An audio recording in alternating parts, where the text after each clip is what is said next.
Bonsoir à vous tous.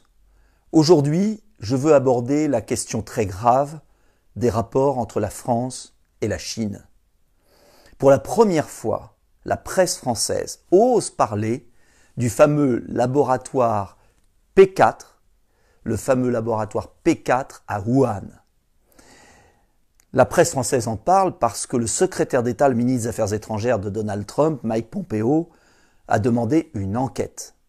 Parce que le chef de la diplomatie britannique s'interroge aussi sur la naissance du virus, suite au professeur Montagnier. Même le président de la République française a évoqué le besoin d'en savoir plus. Imaginez ce qu'aurait dit la presse française si nous avions eu la déclaration d'Emmanuel Macron dans le Financial Times ou celle du secrétaire d'État aux Affaires étrangères, Mike Pompeo, américain. Imaginez simplement. Qu'est-ce que le laboratoire P4 ? Le laboratoire P4, c'est un laboratoire de haute sécurité, soi-disant biologique, qui étudie des virus pathogènes, c'est-à-dire qui ne peuvent pas être tués par un vaccin ou un traitement. Et ce laboratoire P4 de Wuhan, en Chine, c'est la France qui l'a vendu. C'est la France qui l'a livré clé en main.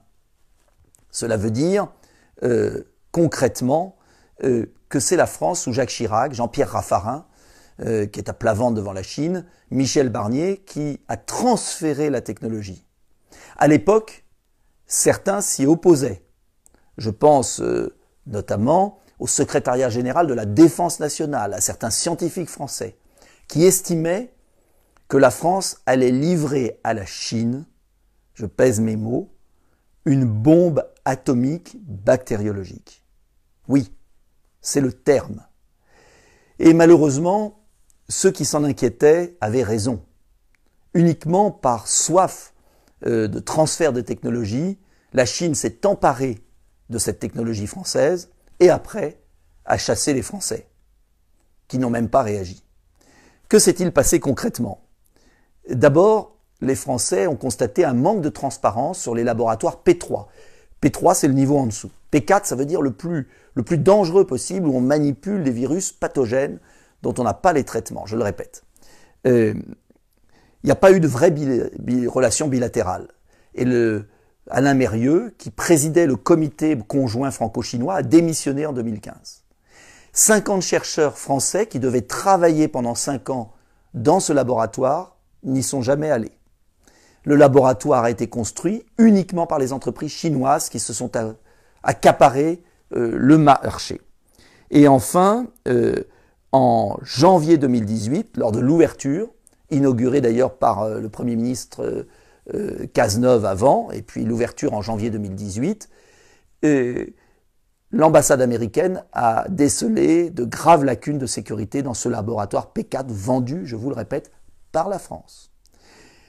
Même des médias chinois, en février 2020, ont estimé qu'il y avait des choses bizarres qui s'étaient produites et peut-être des animaux de laboratoire qui auraient été vendus sur le marché à côté.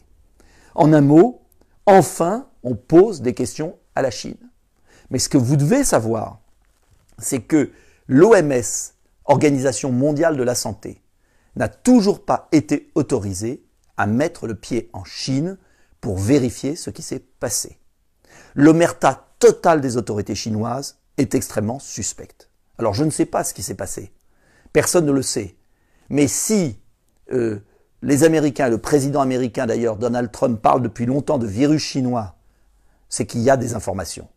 Et j'aimerais que la France se relève, que la France soit debout, que la France ne soit pas dépendante. Vous savez que Lénine disait que les capitalistes sont prêts à vendre la corde qui va les pendre. Eh bien, la France a vendu la corde avec laquelle nous sommes pendus aujourd'hui peut-être. Et en tout cas, on ne peut pas accepter cet état de dépendance permanente. Le général de Gaulle voulait une France libre, indépendante. Il ne s'agit pas d'épouser le camp américain au détriment du camp chinois. Le 21e siècle sera la grande confrontation entre deux immenses puissances, les États-Unis et la Chine. La France doit garder son indépendance absolue et des coopérations européennes intelligentes doivent avoir lieu pour affronter ces deux superpuissances. Mais pas par Bruxelles, pas par l'Union européenne, uniquement par des coopérations d'intérêt France, Allemagne, Angleterre, Italie. C'est la seule solution pour peser. En attendant, cela veut dire que nous devons retrouver notre liberté. Nous devons arrêter de vendre notre âme à la Chine. Nous devons demander une enquête indépendante de l'Organisation mondiale de la santé avec des experts français, américains, anglais, allemands, pour aller voir ce qui s'est vraiment produit. C'est la condition pour vaincre cette terrible épidémie. Nous devons savoir d'où elle vient, comment elle est née. Et la Chine ne peut pas continuer à humilier le monde avec ce virus chinois qu'elle a envoyé à travers le globe. Ce n'est pas possible. Nous devons demander des explications à la Chine. C'est impératif et nous devons en savoir plus. Enfin, j'espère que la vérité apparaîtra et je vous demande de diffuser le plus largement possible cette vidéo. Bonne soirée.